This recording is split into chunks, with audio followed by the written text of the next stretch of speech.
Olá, eu sou a Cristina Grêmio, colunista da Gazeta do Povo, e nesse vídeo entrevisto um jurista, autor de livros e ex-juiz da Justiça Eleitoral, trazendo sua experiência para comentar pesquisas. Essas empresas que se autodenominam institutos e que estão sem nenhuma credibilidade, especialmente depois de tantos erros e erros grotescos cometidos no primeiro turno dessa eleição de 2022. Elas podem ser criminalizadas? Nós já sabemos que foram abertas as primeiras investigações a pedido de candidatos e partidos e também já foi protocolada no Congresso Nacional um pedido de abertura de CPI das pesquisas. Mas o que deve acontecer e o que afinal deveriam ser as pesquisas e no que elas se transformaram? Assista a entrevista. Eu estou aqui então com Adriano Soares da Costa, ex-juiz de direito, que teve participação também na Justiça Eleitoral e vai nos trazer agora sua opinião sobre as pesquisas, né? Chamados institutos de pesquisa, que atualmente acho que cabe mais chamar de empresas de pesquisa. Muito obrigada por aceitar falar de novo, né, aqui com os leitores, assinantes da Gazeta do Povo. Já deu uma entrevista para a Gazeta do Povo, que foi publicada em texto, agora o doutor Adriano aqui em vídeo conversando conosco. Primeiro, eu gostaria que o senhor se apresentasse um pouco para a gente até entender a tua experiência como na Justiça Eleitoral mesmo, como juiz eleitoral e tua experiência no direito.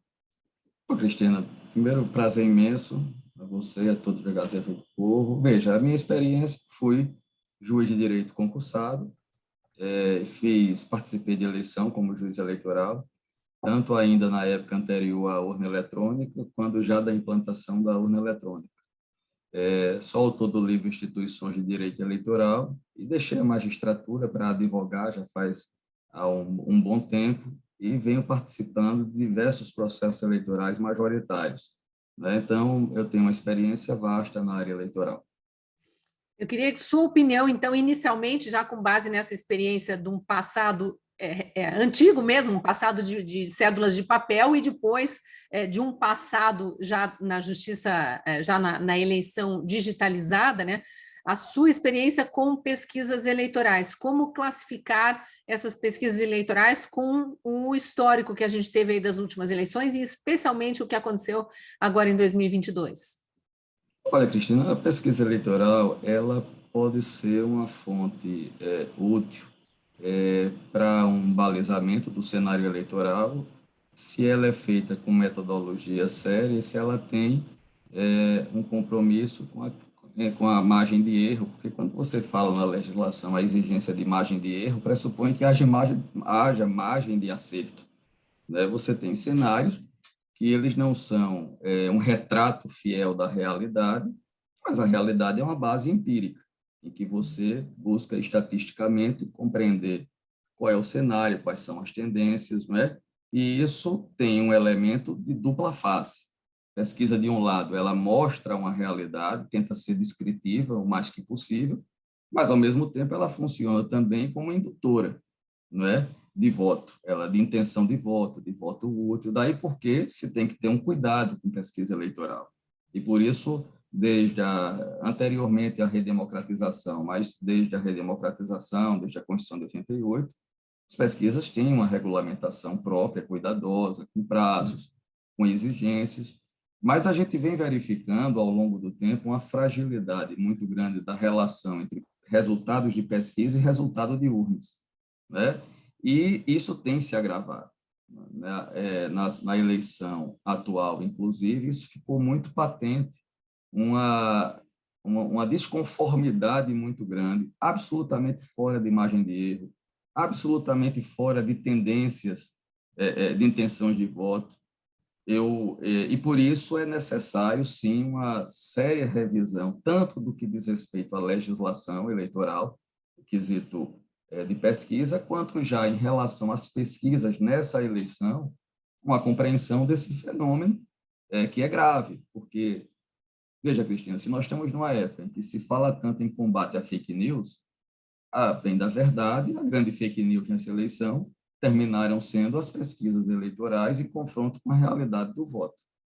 Isso, e houve até muito questionamento de eleitores para que a imprensa se redimisse, e aqui eu coloco a Gazeta do Povo fora dessa linha, mas houve uma parte da imprensa que declaradamente assumiu essas pesquisas como fato inquestionável, inclusive nós que questionávamos alguns resultados, ou até em função de denúncias que surgiam na própria internet, de eleitores que foram convidados a dar sua opinião para institutos de pesquisa, e uma vez que revelavam o voto, eram descartados, enfim, teve muito questionamento aí durante todo o primeiro turno, e essa imprensa que a gente hoje chama de imprensa militante, infelizmente houve uma parte da imprensa que assumiu o posicionamento político aí de forma velada ou declarada, essa imprensa que defendeu ferrenhamente os institutos de pesquisa e que agora não questiona os erros cometidos por eles, achando que é normal, ou que eles acertaram pelo menos quem estaria na frente, como se isso fosse dar algum aval de credibilidade aos institutos, quando nem isso acertaram, né? Em muitos casos houve erros e erros crassos, mas muita gente questionando se não deveria haver uma criminalização, não da imprensa necessariamente, mas talvez dos chamados institutos de pesquisa que, tendo vendido seu serviço ou seus resultados para esse ou aquele partido ou candidato, de alguma forma contribuíram com o tal do voto útil, né? Eleitores que se deixam levar por pesquisas. Veja, Cristina, na verdade, essa tipificação penal, ela já existe. E, portanto, isso abre margem para que, do ponto de vista, inclusive, penal, o Ministério Público Eleitoral e a Polícia Federal possam, sim, investigar, tanto de ofício quanto por provocação de terceiro. Mas se as pesquisas elas são fraudadas, se as pesquisas elas não seguem um rigor metodológico e uma seriedade, elas podem ser objeto de investigação, sim, tanto no aspecto penal quanto os candidatos que se sintam prejudicados poderão buscar na Justiça Eleitoral uma via própria de discussão. O grande problema, primeiro, é o seguinte, é que não foi, essa questão das pesquisas, elas viraram como que um totem na eleição. Não se questiona se depois passa o processo eleitoral e não se trata mais do assunto. E os candidatos terminaram, e a própria imprensa, fazem a crítica, depois vão os institutos de pesquisa, explicam o inexplicável, terminam não explicando absolutamente nada, e na eleição seguinte, não se amadurece nem se avança na legislação, não se criam instrumentos de fiscalização, e as pesquisas continuam sendo publicadas, interferindo no processo eleitoral, induzindo votos, porque quando ela cria cenários... Veja, Cristina, como é que as pesquisas divulgam? Se a eleição fosse hoje, então o cenário é este: margem de erro de X a X e tantos por cento de confiança. Ou seja, você está ali dizendo ao público, ao eleitor, que essa pesquisa ela tem uma aderência com a realidade, tá certo? Quer dizer, elas visam, dentro daquela margem de erro, com aquele índice elevado de confiança, refletir uma situação naquele momento, se não numa imagem refletida a um espelho, mas aproximativamente uma realidade e já indicando, inclusive, tendência de voto, tendência de intenções. E se as pesquisas têm essa finalidade e elas não cumprem essa finalidade, elas estão, portanto, fraudando aquilo para o qual elas existem. De um lado, em tese, informar, e, de outro lado, essa informação vira um instrumento de campanha e de propaganda política. Quero lembrar, Cristina, que numa discussão interna do PSDB, antes do início do processo eleitoral, se tentou fazer escolha de candidato baseado em pesquisa. Sim. Então, veja que as pesquisas terminam sendo também tão tratados os seus dados como uma certa expressão da verdade, termina, inclusive, gerando, no processo decisório, sendo um dos instrumentos utilizados. Pressupondo, portanto, que ela tenha o dever ou a pretensão de veracidade. Se E a essa gente, frequência... desculpe te cortar, mas Uhum. me lembrei aqui, a gente sabe que os partidos gastam, inclusive, dinheiro de fundo partidário, de fundo eleitoral, com pesquisas que são veiculadas apenas internamente, para justamente eles saberem os rumos que a campanha está tomando. Então, eu imagino que os partidos e os candidatos efetivamente acreditem pelo menos em determinadas empresas, né? E contratem essas empresas, não são divulgadas essas pesquisas, mas a gente recebe, nós jornalistas recebemos através de fontes muitas dessas pesquisas, e às vezes elas são completamente diferentes daquelas que são divulgadas para o público. E por outro lado, a gente entrevista pessoas dos institutos de pesquisa, eu passei por essa experiência e tenho dito há semanas isso, relatado, outros jornalistas, comentaristas começaram também a relatar essa experiência. Eu entrevistei o CEO da Genial Quest, o Felipe Nunes, início de agosto, que disse abertamente, com todas as letras, ao ser perguntado sobre as diferenças gritantes entre os institutos de pesquisa, que fizeram pesquisas na mesma época, no mesmo período, com uma quantidade de um número de eleitores parecido, em tese seguindo as mesmas mesmo rigor estatístico, ele respondeu o seguinte: essas diferenças existem porque há clientes que contratam pesquisas e clientes que contratam resultados. Mas, olha, e muitos candidatos também falando isso, pesquisa a gente compra. Né? Aqui no Paraná teve o caso do candidato do PT ao governo, Roberto Requião, que deu essa entrevista agora, recentemente. Então, para o eleitor, eu vejo como desonesto isso ser colocado como com credibilidade e tal, sem dar esse lado, sem mostrar né, a cada pesquisa divulgada com esse porém. Olha, pesquisa é comprada conforme o Veja, resultado. aí que está, Cristina, veja, pesquisa que é comprada conforme o resultado não é pesquisa, é fraude. Começa daí, porque se eu estou comprando um resultado, eu estou, na verdade, fraudando a realidade estatística para a qual uma pesquisa deve existir. Para induzir o eleitor Portanto, a erro. para induzir o eleitor a erro, não só o eleitor. É preciso a gente entender por que é que empresas do mercado financeiro contratam pesquisa. As pesquisas não podem ter efeitos no mercado financeiro beneficiando determinadas expectativas, Acho que pode entrar até porque o COAF nessa investigação, hein? porque não me parece estranho o mercado financeiro contratar pesquisas eleitorais e divulgar, quando a gente sabe que a informação é um instrumento fundamental de ganho no mercado financeiro. Informação é poder, informação é dinheiro. Então, no fundo, você pode estar criando bolhas com finalidades também de resultados.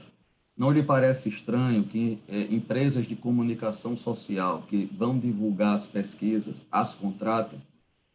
Também não é algo que deveria ser discutido, a correlação entre empresa de comunicação que divulga a pesquisa e a empresa que realiza a pesquisa divulgada, tá certo? Há aí conflitos de interesse, há questões aí que precisa, eu acho que nós estamos no momento, porque, veja, a empresa de comunicação que se coloca na sua linha editorial, lidando em defesa de um determinado candidato, de uma determinada ideologia, ela é a empresa que contrata também a pesquisa que vai se transformar nesse produto noticioso que vai condicionar os debates jornalísticos e que vai, com isso, também fomentar tendências para a opinião pública, né? A Elizabeth Noel Neumann, no Espiral do Silêncio, não sei se você conhece esse livro, Cristina, mas é um Conheço, eu livro já gravei até interessante. um vídeo falando da espiral do silêncio com base nas ideias dela.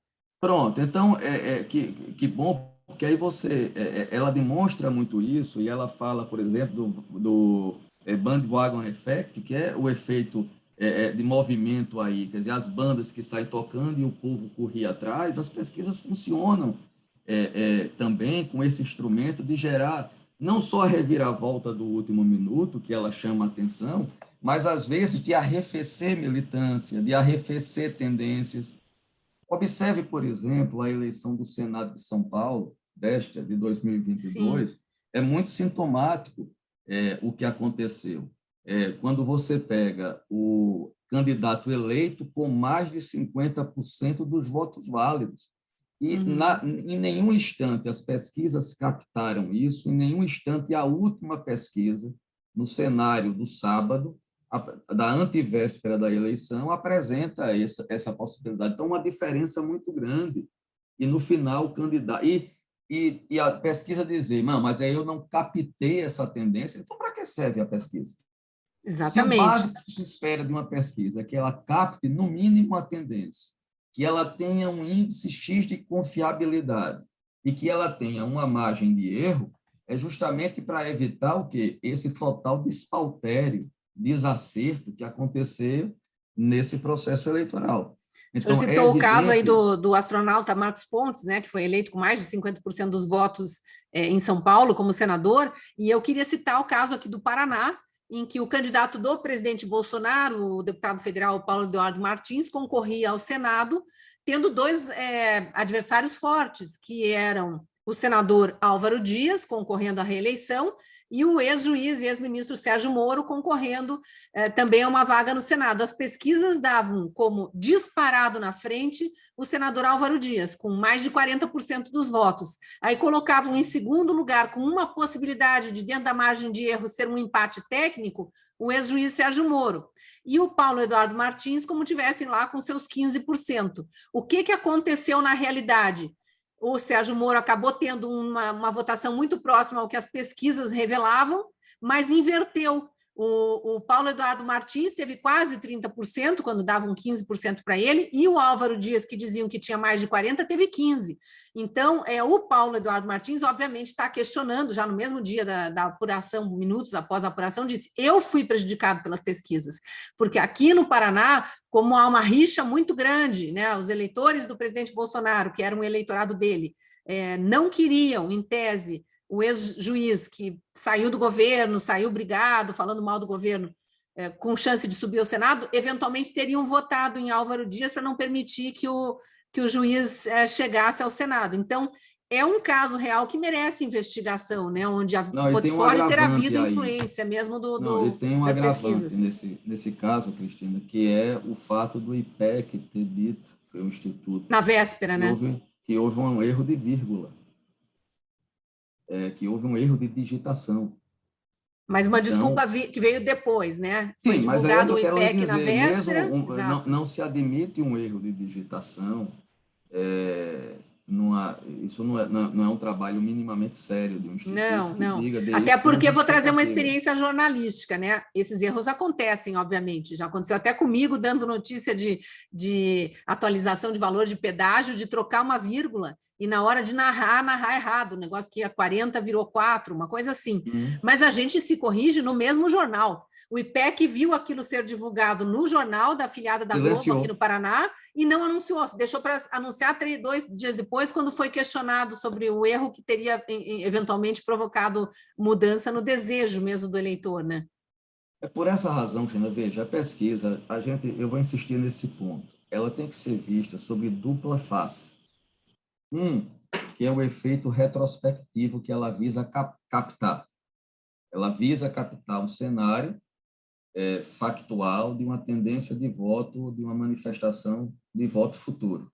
Então, é essa a finalidade. Esse é o primeiro. Aí vem o aspecto estatístico, o aspecto do método, da margem de erro, que é uma exigência legal, do nível de confiabilidade. Ora, se uma pesquisa diz que tem 95 de confiabilidade, é porque ela olhou todos os critérios de tendências e tudo mais que justificam a pretensão de credibilidade, de veracidade dela.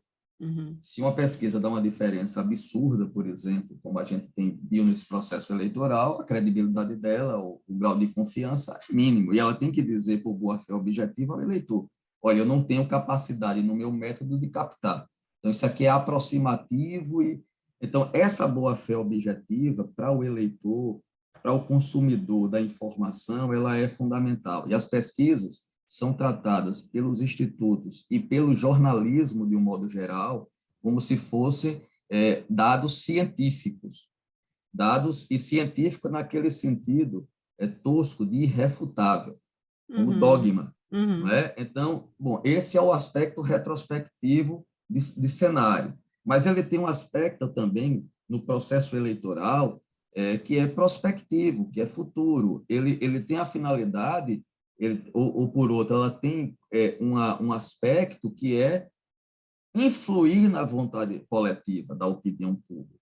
né? E por isso faz com que você, tendo uma visão estratégica, por exemplo, o princípio do mal menor. Ó, eu tenho aqui um candidato que eu não quero que vença, eu tenho o meu candidato que eu gostaria que vencesse, mas na pesquisa não tem chance, então eu vou optar por este outro. E com isso eu termino esvaziando as chances de uma candidatura de primeiro turno, de senador da República, ou de presidente, ou de governador, pela indução que as pesquisas causam.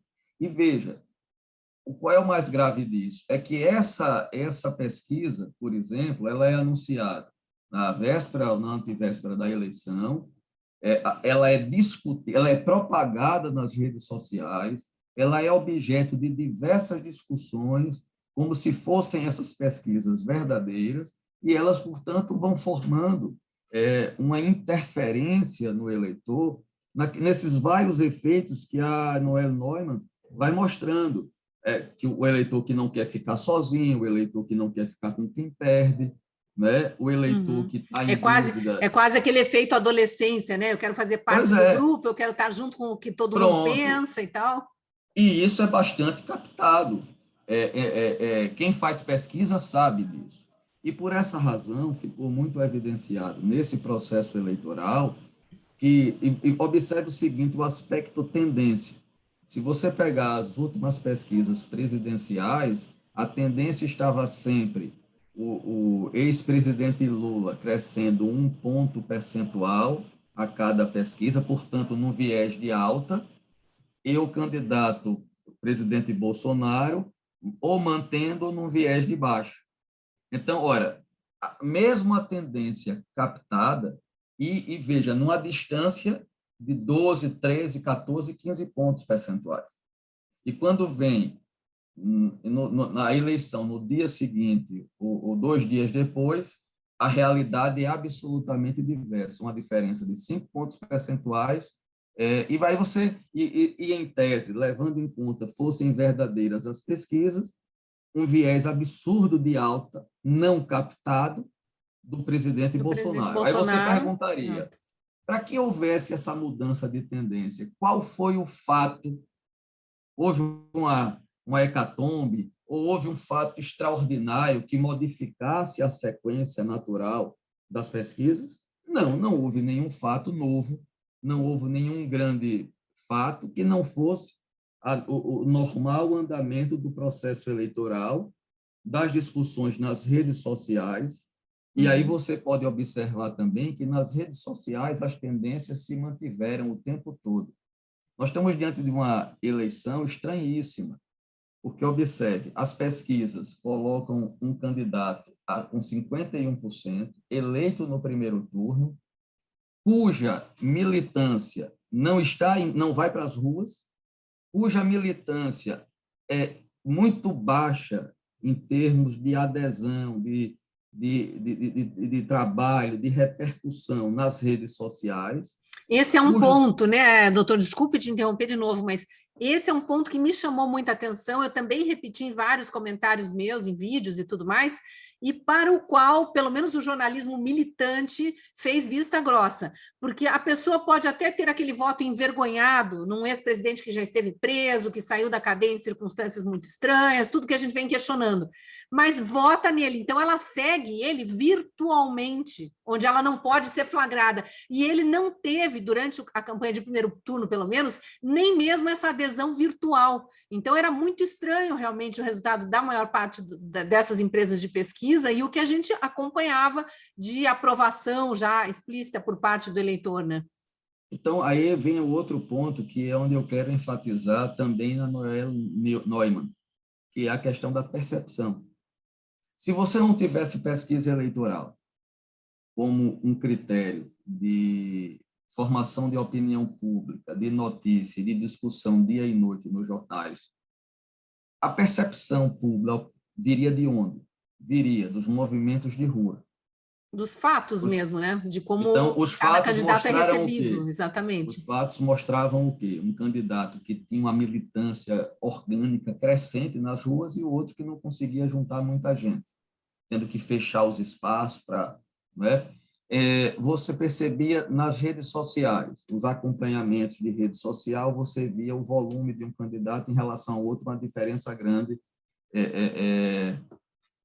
de influência. Você observava também, Cristina, nos podcasts que cada um ia, por Isso, é a exemplo, um isso que eu me quebrando referia, recordes, né? Essas né? lives, as entrevistas mesmo, E a mesmo a audiência, entrevista em TV aberta, quando medida audiência, o né? nível de audiência, um candidato, por exemplo, o presidente Bolsonaro chegou a elevar acima do usual a audiência do SBT na entrevista dele.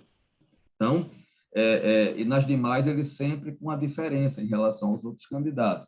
Então, significa o quê? Que, do ponto de vista de uma percepção pública, você estaria diante de uma campanha com aspectos vencedor, de maior adesão. E isso faz com que, naturalmente, a percepção ela tenha um efeito de influência no eleitor. Ora, qual foi o contraponto a tudo isso, aos fatos? As pesquisas, que se converteram num fato, entre aspas. Né? Então, diante dos fatos da rua, dos fatos das redes sociais, das relações virtuais, daquilo tudo que aparecia, o único fato a contestar esta realidade vivida, a percepção, era justamente as pesquisas eleitorais. Então, que essas pesquisas, e elas terminam litigando com a realidade de percepção e depois litigando com a realidade das urnas. Então, nós temos que ver que isso significa dizer, Cristina, que há uma questão aí importante a ser analisada pelo Ministério Público, pela própria Justiça Eleitoral, que não sei por que razão se colocou como principal bandeira nessa eleição o combate à fake news, não está discutindo esse tema, que é um tema que o próprio jornalismo está sendo obrigado a discutir. Exatamente. E aí o próprio jornalismo que divulgou essas pesquisas como se fossem o suprassumo da realidade também poderia ser enquadrado como divulgador de fake news. Para a gente encerrar aqui, a gente já tem pedidos de investigação formal junto à polícia por parte de candidatos, acho que tem até partido se movimentando. Tivemos já o protocolo da CPI dos institutos de pesquisa, a pedido dos deputados Eduardo Bolsonaro, Carlos Jordi, próprio Paulo Eduardo Martins e o capitão Derrite. A gente deve ver essa investigação desenrolar aí nas próximas semanas, mas, claro, nós temos um prazo aí de 1 mês para o segundo turno. Na sua opinião, pode haver alguma proibição, alguma determinação, alguma mudança em relação à divulgação de pesquisas no segundo turno, em função do que aconteceu no primeiro? Ou deveria, pelo menos? Não, porque o processo eleitoral, as regras do jogo, elas são definidas pelo princípio da anualidade. Então, a regra do jogo é que pode haver pesquisa com essas normas e com essas características. Porém, os institutos estarão bastante pressionados, porque eles estarão sendo escrutinados, tanto pela Polícia Federal, quanto por um eventual CPI, quanto eventualmente pelo próprio Ministério Eleitoral, além das ações eleitorais que candidatos que se sentiram prejudicados tenham ingressado. E essas ações, por uso indevido dos meios de comunicação social, inclusive por eventual fraude, elas poderão ter efeitos não do ponto de vista eleitoral para o próprio candidato, porque era preciso demonstrar que outros se beneficiaram ou participaram da fraude, mas terão um papel bastante importante do ponto de vista de consequência, se vencida a ação, para os institutos de pesquisa. Doutor Adriano, muito obrigado por sua opinião, seus esclarecimentos, né? Uma pessoa que trabalha dentro do judiciário há muito tempo, agora como advogado, né? Mas já esteve na Justiça Eleitoral mesmo, e que tem esse livro, então vamos relembrar aqui, Instituições De Direito Eleitoral. De Direito Eleitoral. Tem esse livro publicado, então a gente pode considerar um jurista mesmo, alguém que estudou o assunto, então traz bastante esclarecimento para o nosso eleitor. Acho que o recado que fica é o que a gente já passava: confie nos seus olhos, confie nas notícias, dos fatos, na realidade, e não no que está aí sendo colocado como uma possível tendência, porque pelo menos com base no primeiro turno das eleições desse ano, houve mais erros do que acertos, e erros muito, muito grotescos que precisam ser Eu diria, questionados. Cristina, me perdoe só para dizer uma última Claro. frase. Tome a pesquisa eleitoral não como fato, mas como narrativa. Isso, mais uma, né? Doutor Adriano, muito obrigado por conversar comigo, com os telespectadores aqui, com os leitores da Gazeta do Povo, com os eleitores do Brasil. Vamos conscientes, mais conscientes ainda para as urnas no segundo turno. Obrigada, viu? Prazer imenso. Agradeço também a você que esteve conosco até aqui, especialmente aos assinantes da Gazeta do Povo, porque são os assinantes que patrocinam a produção de conteúdos como esse. E caso você ainda não seja nosso assinante, eu te convido a aproveitar a promoção acessando o QR Code da tela ou o link na descrição desse vídeo. Por R$ 1 pelos próximos 3 meses até o fim de 2022, R$ 1 por mês, você tem acesso à melhor cobertura jornalística do Brasil, a uma cobertura jornalística pautada por convicções conservadoras, como a maioria dos brasileiros. E te convido também a, sendo assinante, ter acesso exclusivo às minhas colunas e também aos conteúdos produzidos por mais de 40 colunistas. Rodrigo Constantino, Fiuza, Lacombe, Alexandre Garcia, Tameia Danelon, tá todo mundo na Gazeta, você vai gostar do conteúdo e eu te espero lá no jornal.